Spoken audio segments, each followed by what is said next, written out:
Ben ritrovati, rieccoci insieme nello spazio dello SPI CGIL con lo SPI ma anche con la CGIL. Parliamo del post referendum, lo facciamo con Massimo Cestaro, ben ritrovato qui con noi, segretario SPI CGIL del Veneto, grazie di esserci, e lo facciamo anche con Maurizio Ferron, segretario CGIL Veneto, politiche contrattuali dei settori privati, del terziario, servizi, appalti, previdenza e tant'altro.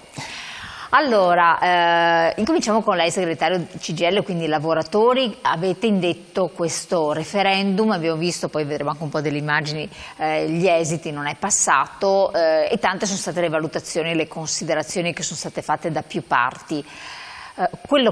Cos'è che vi ha lasciato così perplessi su questa parte, non partecipazione, vediamo dal bicchiere mezzo pieno, la partecipazione? Sì, se mi permette direi due cose in premessa prima di rispondere alla sua domanda, che è pure importante.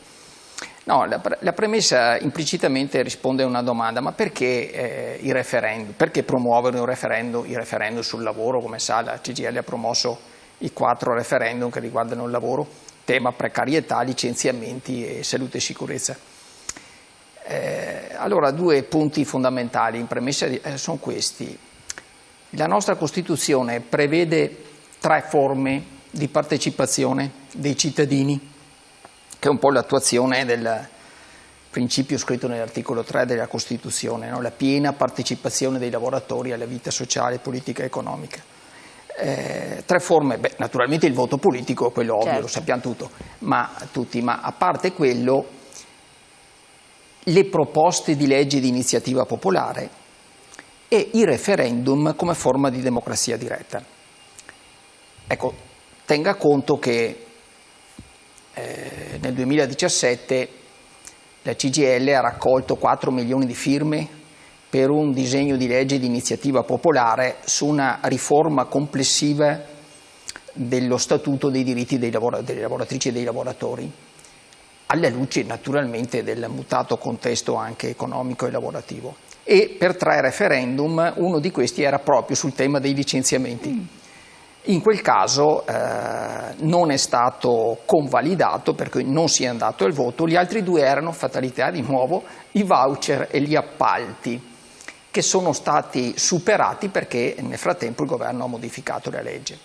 Quindi sono state di sollecito in qualche modo a un'azione governativa. A un'azione del governo in quel caso. Chiudo con questo dicendo che nel frattempo però la nuova disciplina sugli appalti e pure i voucher sono stati fatti rientrare proprio recentemente da un'azione del governo, di questo governo, sostanzialmente entrambe le cose, quindi in qualche maniera vanificando il precedente intervento. Seconda premessa, io la direi così, no, sul perché, il contesto.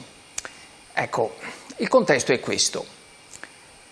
Noi siamo in una situazione di squilibrio nel rapporto tra lavoratori e impresa, che non nasce adesso, nasce dall'inizio degli anni 2000, frutto di una serie di interventi che ci sono stati nel corso degli anni dai vari governi, e compreso l'ultimo ovviamente, non senza escludere.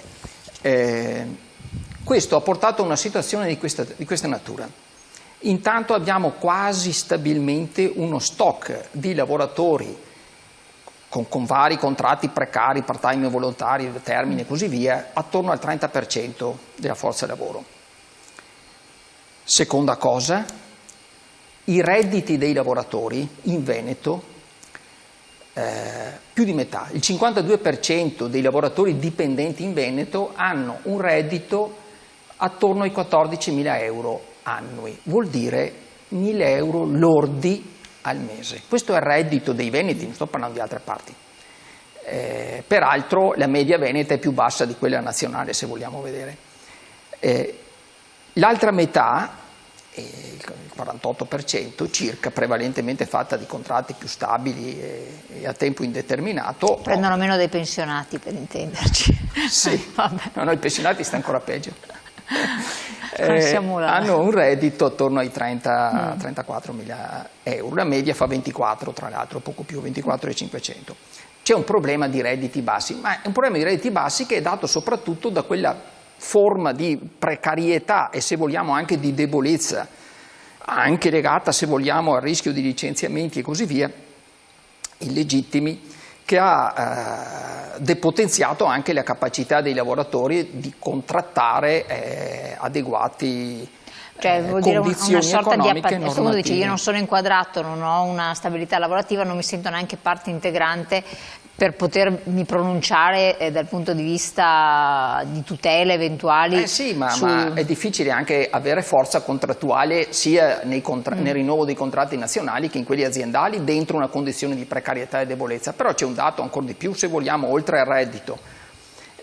Sì, sui contratti precari possiamo anche aggiungere che circa 3,9 milioni di persone in Italia hanno i cosiddetti rapporti di lavoro intermittenti o a bassa intensità di lavoro, cioè lavorano meno di un quinto del tempo possibile. E il 10%, 10,5% circa, sono lavoratori che pur avendo un lavoro stabile hanno un reddito, il lavoro povero, inferiore del 60% rispetto alla media. Lavoro povero che è determinato anche da queste condizioni di debolezza. Ultimo dato, salute e sicurezza.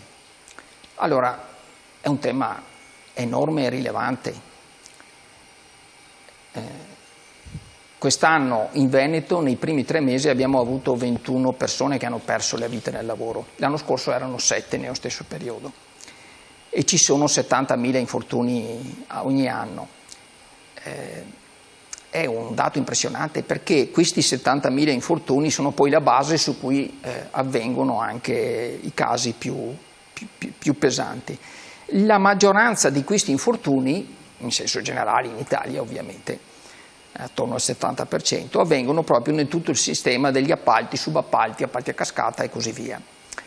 Allora, se questo è il quadro, se c'è un'azione che comunque si fa dentro i luoghi di lavoro come sindacato, nel rapporto con le imprese, eccetera, se il disegno di legge di iniziativa popolare, in questo caso presentato appunto nel 2017, poi non ha avuto un esito di discussione parlamentare perché le forze evidentemente politiche non hanno ritenuto di proseguire un confronto, resta l'altro terreno su cui provare ad agire, che è quello dei referendum. È evidente che il referendum, per sua natura, deve intervenire su punti specifici, certo, sì, molto chirurgici di una normativa, e questo in qualche maniera fa scontare una sorta di complessità del messaggio, se vogliamo. Però noi negli incontri che abbiamo fatto, nelle tante assemblee che abbiamo fatto dentro i luoghi di lavoro e nel territorio, abbiamo sempre usato proprio questa parola in premessa e pure a conclusione, che è questo sostanzialmente. In questo caso non si vota per qualcuno, non si vota per un partito, per uno schieramento, per un'idea politica, così via, per un progetto politico. Si vota per qualcosa, cioè per modificare nel concreto alcune condizioni che cercano di intervenire sullo scenario che ho detto prima: la bassa tutela, la precarietà e la salute e la sicurezza. Ecco, quindi questo è giusto per motivare. Poi finisco con la sua domanda. Lei dice no, la partecipazione e così via. Beh, è chiaro che il nostro obiettivo era quello di arrivare al quorum per poter da oggi da ieri, avere già una modifica normativa che dasse maggiore tutela proprio alle lavoratrici e ai lavoratori dentro i luoghi di lavoro, così non è avvenuto. E questo pone un tema, se vogliamo. Il tema è questo, quello della partecipazione, se vogliamo, e pure della possibilità per le lavoratrici e i lavoratori o per i cittadini in generale, anzi per essere precisi, di avere voce nella discussione sui temi. Quali sono stati i limiti? Ma certamente uno dei temi è il fatto che metà persone non vota a prescindere e sull'altra metà no, c'è, se vogliamo, la discussione. Questo è un tema su cui tutti i partiti, in particolare tutta la politica, ecco, le istituzioni dovrebbero essere attenti. perché quando cala la lo interrompo un attimo perché queste riflessioni meritano attenzione. Quando c'è stato, io pensavo all'autonomia del Veneto, sì, ha votato, siamo arrivati al 70%, una percentuale ostrovota, incredibile. Cioè, la domanda era ben precisa, semplice, tale e quale, erano coinvolti, non era politico perché era diciamo regionalistico, e c'è stata una partecipazione veramente altissima, destra, sinistra, centro, non c'entra e prescindere. Si pensava sul voto del lavoro che si potesse arrivare a questo, ma c'è un ma, io parlando con diverse persone, molti l'hanno visto politicizzato. È stato politicizzato di fatto, anche se era un provvedimento che andava contro una manovra che aveva attuato Renzi, che quindi esponeva una forza politica al governo, ma tanti mi dicono ma allora il sindacato è stato zitto, non ha fatto la rivoluzione civile, ha secondato. Adesso la parte sinistra, diciamo, appoggia questo referendum, l'altra si schiera dall'altra parte, diventa politico, un voto politico, e le persone già si sono sentite non più incentivate, perché quando si parla di politica vediamo, come dice lei, una debacle totale. Poi forse anche le diverse domande, perché pur avendolo capito il referendum, ma perché ne parliamo insieme, ne abbiamo parlato insieme, per me era abbastanza chiaro il quesito. Parlando con altre persone i quesiti non erano assolutamente chiari, cioè erano più di uno, e già adesso quando poniamo più quesiti davanti alle persone aspetta un attimo, e non erano così di semplice comprensione, perché c'erano dei risvolti, tant'è vero che anche quello su appalti e subappalti, attenzione, ci potevano essere delle cose che non erano del tutto così definite e chiare. Il committente, chi è il committente? Il condominio che ordina il lavoro di ristrutturazione della facciata, poi l'impresa lo subappalta, e succede qualcosa alla cooperativa che di fatto fa il lavoro, il condominio risponde penalmente perché la cooperativa che ha preso il lavoro dell'impresa, cioè, ho fatto l'esempio banale però così.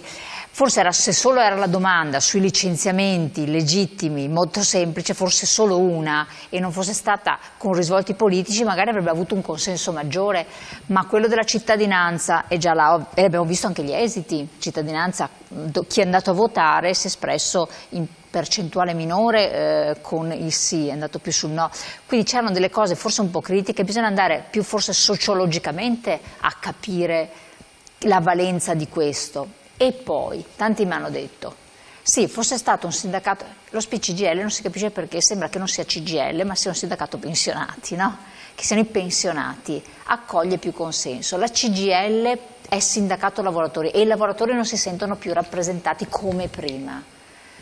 Dove sta il problema? I contratti che non sono instabili, i giovani che non sentono la presenza del sindacato. Non è anche un problema di rappresentatività del sindacato, che deve tornare ad essere quello di un tempo, con modalità diverse presso i lavoratori che sono diversi, perché non è possibile che i giovani non sentano così forte il richiamo. Io proprio sono rimasta veramente, mi è piaciuto chiedere alle persone, vai o non vai, ci fosse stato uno che mi avesse detto vado, e dico ma caspita, lavori in una situazione, guadagni poco, qua, vabbè, ma guadagno poco, tanto non serve a niente, e poi faccio un secondo lavoro. E tanti ho scoperto che non ci combattono più con le aziende, si sono arresi, questa è una situazione, faccio un secondo lavoro, è tristissimo, cioè gettare ormai i remi praticamente. È una provocazione che le faccio, certo, ma perché mi ha colpito anche a me. Io pensavo che comunque il quorum si sarebbe superato, lo davo quasi per scontato perché io attribuivo tutto è lavoro, ma invece poi ci sono stati dei risvolti. Sì, ecco. A parte il mare, allora, okay. Ma il lunedì sì, non c'era il però mare. Lei mette giustamente anche insieme più aspetti che è bene vedere un po' separatamente. Il primo è questo: a parte che nel referendum, che in quel caso era semplicemente consultivo sull'autonomia del Veneto, non ha votato, ho fatto un esempio, tutte queste masse stato... erano il 57%, ma non è questo il punto.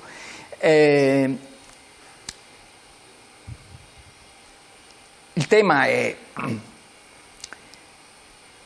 che se, come in questo caso,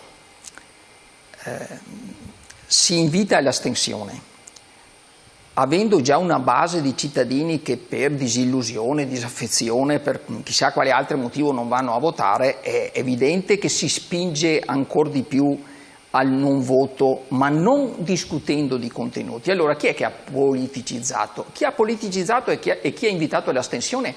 Pensi che non siamo nemmeno riusciti ad avere un dibattito pubblico per spiegare le ragioni del no, dibattito televisivo sui media come le ragioni del sì, in questo caso al referendum, quindi l'abrogazione, perché non c'era il comitato per il no. Allora la gente non sa, è certo che non sa, perché non c'è nemmeno stato un dibattito, a parte nelle piazze, nelle fabbriche dove siamo riusciti ad arrivare, e non lo sa, no, sapendo che c'è sicuramente un tema di tecnicalità dei referendum. Lei su questo tocca un tasto che è vero, cioè più il messaggio è semplificato, mettiamola così, e più è evidente che la persona... acqua pubblica, acqua privata, vabbè. Questo è chiaro. Un messaggio più semplice, le ho fatto l'esempio prima, c'era stato anche nel 2017, solo che in quel caso è stato ritenuto dalla Corte Costituzionale troppo semplice, era quello sui licenziamenti come lei proponeva, e non è stato accolto, quindi c'è un vincolo in questo senso qua. Però oltre a questo, dicevo l'invito, la politicizzazione fatta da chi ha invitato a non andare a votare, noi abbiamo sempre detto che conta il merito, vogliamo discutere di quello, e non abbiamo nemmeno fatto se vogliamo la spiegazione. Però vorrei portare anche un altro dato. Rapidamente che siamo in pubblicità, prego. Finisco dicendo questo. A proposito di referendum, nel 2022 ci sono stati sempre 5 referendum sulla giustizia, promossi dalla Lega per Salvini, Premier in quel caso là. Ha votato il 20,4%.